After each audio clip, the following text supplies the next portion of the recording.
January was a reading month to remember for me. I read 10 books, and three of them were five-star, top of the line, could be on a future top 10 or top five list overall.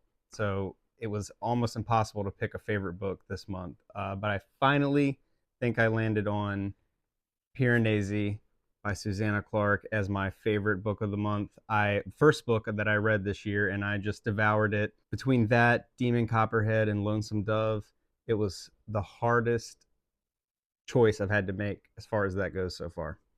So Piranesi came out on top.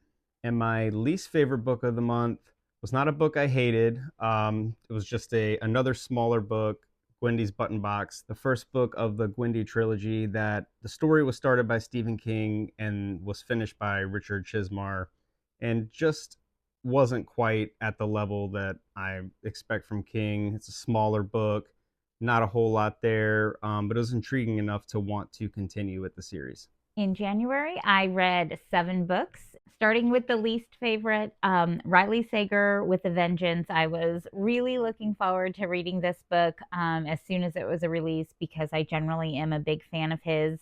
However, this just missed the mark for me.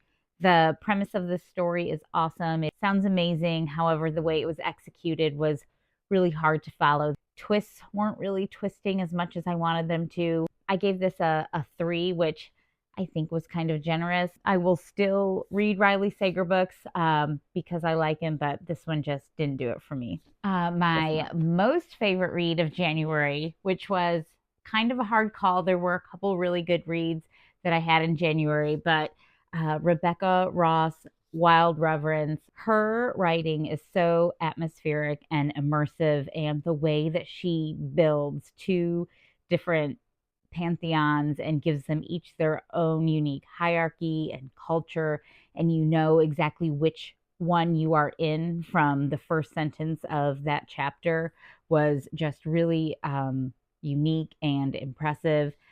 5+ stars.